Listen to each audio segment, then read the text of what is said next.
আসসালামু আলাইকুম।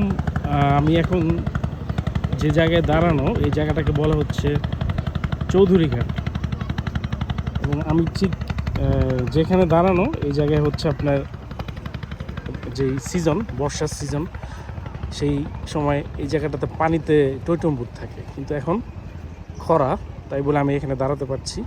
এটা হচ্ছে চৌধুরীঘাট এবং এখানে হচ্ছে এই যে এখন যে আমরা দেখছি যে এখানে যে তরমুজ তরমুজ পড়ে আছে আর কি, যেগুলি হচ্ছে নষ্ট হওয়া তরমুজ। আর এই ঘাটেই মূলত হচ্ছে যে বরিশাল, ভোলা, পিরোজপুর, বরগুনা থেকে যে তরমুজগুলি আসে এখানেই হচ্ছে খালাস হয়, কারণ ঠিক ওই পাশে হচ্ছে এই যে আমি যেখানে দেখাচ্ছি যে বরাবর এই বরাবর হচ্ছে আড়ত। সো আড়ত থেকে এখান থেকে এই ট্রলারে বা জাহাজে যেই তরমুজগুলি আসে এখানে ডিপোর্ট হয়।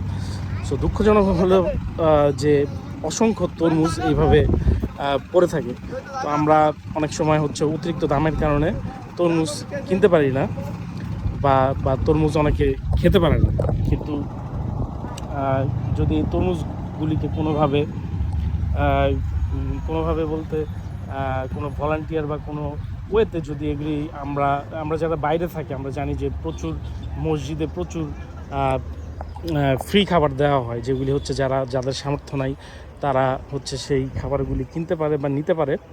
তা আমার মনে হয় যে এই তরমুজগুলিকেও যদি কোনোভাবে কোনো মসজিদ বা এখানে যারা ভলান্টিয়ার হিসেবে থেকে যে নষ্ট হইতে পারে এই তরমুজগুলি কোনো মসজিদে বা কোথাও রেখে আসতে পারলে এই যে খাবারের যেই নষ্ট হয় এটা আসলে রোধ করা যেত।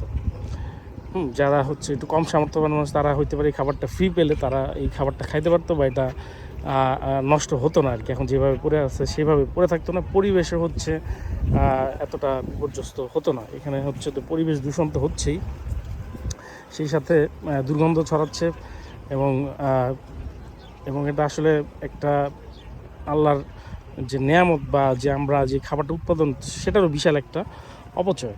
তো আমার মনে হয় যারা তরমুজের ব্যবসা করেন বা এইসব জিনিসের ব্যবসা করেন তারা হতে পারে জিনিসটা নজরে রাখবেন যে খাবারগুলি যাতে কোনো মসজিদ বা মাদ্রাসা বা এতিমখানায় যে হালকা নষ্ট হচ্ছে, যেগুলি আপনি মনে হচ্ছে বিক্রি করতে পারবেন না কিন্তু কেউ খেতে পারে, মসজিদ মাদ্রাসা বা কোথাও দিয়ে আসলে আর কি আমার মনে হয় যে এটা একটা ভালো একটা হতো।